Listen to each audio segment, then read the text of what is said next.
સ્વાગત છે દોસ્તો સિનેમેટિક ગુજરાતીમાં। આજના વિડીયોમાં આપણે વાત કરવાના છીએ પુષ્પા ટુ ધ રૂલ। આ ફિલ્મ રેકોર્ડ ઉપર રેકોર્ડ બનાવી રહી છે અને પુષ્પા 2 ફિલ્મ વર્લ્ડ વાઇડ 1000 કરોડના ક્લબમાં સામેલ થઈ ગઈ છે અને આ ફિલ્મ માત્ર 6 દિવસમાં 1000 કરોડના ક્લબમાં સામેલ થઈને આ ફિલ્મે એક રેકોર્ડ બનાવી દીધો છે। આપ સૌ જાણો છો ભારતીય ફિલ્મ ઇન્ડસ્ટ્રીની માત્ર 8 જ ફિલ્મો છે જેને વર્લ્ડ વાઇડ 1000 કરોડની કમાણી કરી છે અને આ ફિલ્મોમાં પુષ્પા 2 ફિલ્મ સૌથી વધુ ઝડપથી વર્લ્ડ વાઇડ 1000 કરોડના ક્લબમાં સામેલ થઈ ગઈ છે અને પુષ્પા 2 સિવાય આ બાકીની ફિલ્મોએ કેટલા દિવસમાં 1000 કરોડના ક્લબમાં સામેલ થઈ હતી તે ફિલ્મોની વાત કરીએ તો તેમાં 2016માં રિલીઝ થયેલી દંગલ ફિલ્મે 1000 કરોડના ક્લબમાં સામેલ થવા માટે 154 દિવસ લાગ્યા હતા।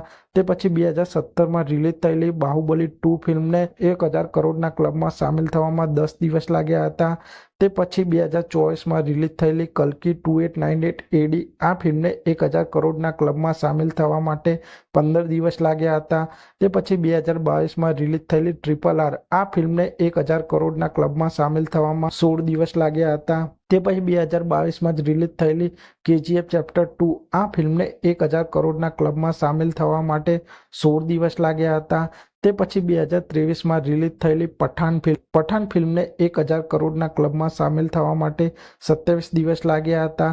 તે પછી 2023માં જ રિલીઝ થયેલી જવાન ફિલ્મને 1000 કરોડના ક્લબમાં સામેલ થવા માટે 18 દિવસ લાગ્યા હતા અને આ બધી ફિલ્મો કરતાં પુષ્પા ટુ ધ રૂલ આ ફિલ્મ માત્ર 6 દિવસમાં વર્લ્ડ વાઇડ 1000 કરોડના ક્લબમાં સામેલ થઈ ગઈ છે અને આ ફિલ્મે એક રેકોર્ડ સેટ કરી દીધો છે અને હજુ જોવાનું રહેશે કે પુષ્પા 2 ફિલ્મ વર્લ્ડ વાઇડ કેટલા કરોડ સુધી કમાણી કરી શકે છે તે જોવાનું રહેશે। તો આપ સૌએ પુષ્પા 2 ફિલ્મ જોયું કે નહીં તે કોમેન્ટ કરજો અને આપ સૌ આવા જ પ્રકારના બોલિવૂડ સાઉથ ફિલ્મોને લગતા વિડીયો જોવા માંગતા હો તો ચેનલને સબસ્ક્રાઇબ કરી દેજો, વિડીયોને લાઇક કરી દેજો અને જોતા રહો